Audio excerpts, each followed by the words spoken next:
Hello, welcome back.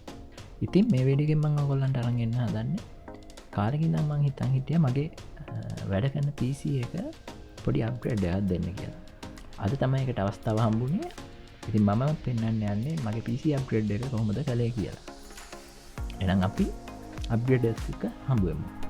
ඉතින් upgrade එක විදිහට මම එකතු කරන්න බලාපොරොත්තු වෙන්නේ RAM එකක් සහ ඒ වගේම තමයි GTX1050TI graphic card එක. ඒ වගේම තමයි වැදගත්ම දේ NVME Drive එක. මම බලාපොරොත්තු වෙනවා මේ ටිකෙන් මගේ PC එකේ performance එක වැඩි කරගන්න. මුලින්ම මේ වගේ use කරපු PC එකක් ගත්තාම පිරිසිදු කරගන්න එක අනිවාර්යයි. මේ විදිහට blower එක පාවිච්චි කරලා පිරිසිදු කරගැනීම කරගන්න, විශේෂයෙන් dust එක අයින් කරගන්න. දැන් අපි PC එක පිරිසිදු කරගෙන ඉවරයි. ඊළඟට අපි යමු upgrade එකට.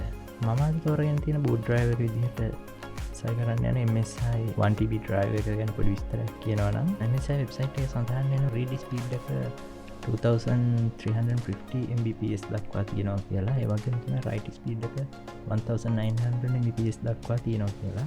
අපි බලමු මේක සයි කරලා ඉවරලා actually අපිට මේක ගන්න පුළුවන්ද කියලා මේ speed එක. ඒ වගේම තමයි ඔයගොල්ලෝ සයිට් එකේ තියෙන comparison එකක් දාලා සාමාන්‍ය අපිට හම්බ වෙන SSD එකක speed එක සහ mechanical hard drive එකක තියෙන speed එකත් එක්ක NVMe එක speed එක compare කරලා මම දැන්ට මෙච්චර කාලයක් පාවිච්චි කළේ මේ වගේ mechanical hard drive එක.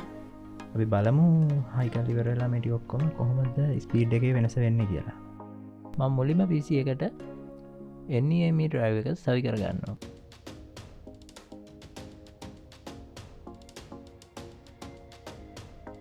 ඊළඟට මම හයි කරන්න යන්නේ RAM එක.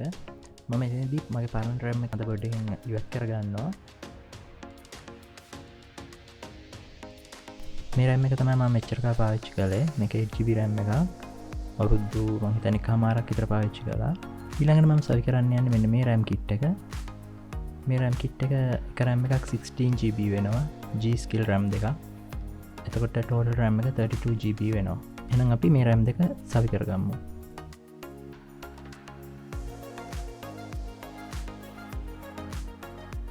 අවසානයට මම සවි කරන්න යන්නේ ග්‍රෆික් කාඩ් එක.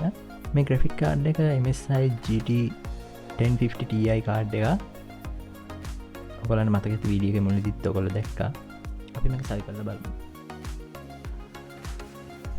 එහෙනම් දැන් ඔක්කොම සවි කරගෙන ඉවරයි අපි. යමු බලන්න PC එකේ performance. මුලින්ම අපි අපේ PC එක boot කරලා booting speed එක බලමු. ඔයගොල්ලන්ට පේනවා BIOS logo එකෙන් කොච්චර ඉක්මනට PC එක boot වෙනවද කියලා. ඊළඟට බලමු කොහොමද application opening time එක කියලා. මම Adobe Premiere Pro එක මේ වෙලාවේ open කරගන්නවා.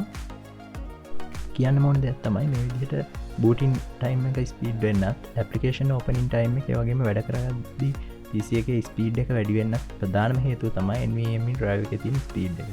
ඔයාලටත් ඒක වෙනස තේරෙන්නේ mechanical hard drive එකකින් ඉඳන් NVMe drive එකකට මාරු වෙන වෙලාවට. ඊළඟට මම drive එකේ speed test එකක් කළා. මේ තියෙන එකේ final result එක. ඒ final result එක බැලුවට පස්සේ ඔයගොල්ලන්ට පේනවා මේකලෝ MSI එකෙන් කියලා තියෙන ස්පීඩ් එකටම සමපාති ස්පීඩ් එකක් තියෙනවා කියලා. ඒ කියන්නේ drive එකේ ස්පීඩ් එක ගැන worry වෙන්න දෙයක් නෑ අපිට. ඔයගොල්ලන්ට මේ drive software එකෙන් පෙන්නන details ගැන වැඩි විස්තර දැනගන්න ඕන නම් YouTube එකේ පොඩ්ඩක් search කරලා බලන්න. ඕන තරම් තියෙනවා මේවා ගැන විස්තර කරලා ඉඳන් මේ ස්පීඩ් ගැන මේවෙන් සඳහන් වෙන්නේ කොහොමද මොනවද කියලා වැඩි විස්තර ඔයාලන්ට YouTube එකෙන් ඕන තරම් හොයාගන්න පුළුවන් කලින් කරපු වීඩියෝ තියෙනවා. අපි ඊළඟට යමු PC එකේ overall performance ගැන පොඩි idea එකක් ගන්න. මම ඒකට use කරනවා user benchmark කියන online tool එක.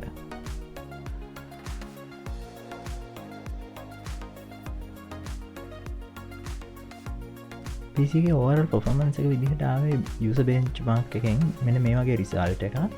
ඔයගොල්ලන්ට පේනවා ගේමින් වලට නම් 132යි performance එක පෙන්නන්නේ. desktop එකක් විදිහට 187ක් පෙන්නනවා. workstation එකක් විදිහට 129ක් පෙන්නනවා. ඇත්තටම කිව්වොත් මේකේ අපිට බලන්න පුළුවන් ඉස්සරහදී මම ඔයාලට පෙන්නන්නම් මේකේ අපේ bottleneck වෙන්නේ කොහෙද කියලා. ඊළඟට අපි ටිකක් හිමීට පහළට ගිහිල්ලා බැලුවොත් මේකේ ඔයගොල්ලන්ට පෙන්නනවා එකින් එක CPU එකේ විස්තර ටික පෙන්නනවා. CPU එකේ කොච්චර performance එකක් තියෙනවද කියලා ඒකවල පෙන්නනවා. මගේ තියෙන්නේ AMD Ryzen i5 2600 පොස්ස එක ඒ පොස්සේ ඕරල් මගේ වැඩවලට හොඳටම ඇති මේ වෙලාවේ ඒවගේ මතා මෙත නොකොලන් පෙන මේ රෙඩ් කලවලින් නෝටිස් කරලා පෙන්න්නනවා කොල්ල බොටන එක ඇතින කොහෙද කියලා වැඩිපුර නැත්තම් පොෆමන්ස එක අඩුවෙන්නේ කොතන්දිද කියලා යවකලන්න පේන මේ ග්‍රෆික් කාඩ් එක වීඩියෝ එටින් ඒවගේ තමයි ගේමින් වගේ වැඩවලදී පොෆමන්ස එක ටිකක් අඩුයි ඉතින් ඒ අනු අපිට පේනවා මෙතැදි බොටන එකක් කලා තියෙනවා මේ පිසිය එකේදී ග්‍රෆික් කාඩ් එක ඉළඟට ඔකොල්ලන්ට එහෙම ඉස්සරට අධිතාව ටිකක් හාඩරය තුනත් තියෙනවාගේ හාඩරය තුන පෙන්න්න මෙතන අල්තෙන්දාපු 1TB Drive එක පෙන්න්නන NVMe එක ඒක හොඳටම පොෆොමස් තියනගේ ලෝකලන්ට පෙන්න්නනවා ඉළඟට තියෙනවා WD Drive එක ඒක පොඩ්ඩක් පොෆොමන්ස් ගැප්යක් තියෙනවා ඒවගේම තමයි සිගේ ඩ්‍රයිව එකක් තියෙන මේ දෙක මැකනිකල් හාඩ ඩ්‍රයිව් හැබැයි WD එකට වඩා සිගේට් එක පොෆොමන්ස් වැඩි කියලා මෙතැන් පෙන්න්නනවා ඉතින් ඔන්න හොමයි අද PC එක අප්ග්‍රේඩ් එක කරගත්තේ අපි ආයිත් වීඩියෝකින් හම්බුවමු එහෙනම් channel එක subscribe කරලා bell icon එක click කරලා වීඩියෝ එකටත් like එකක් දාලා තියාගන්න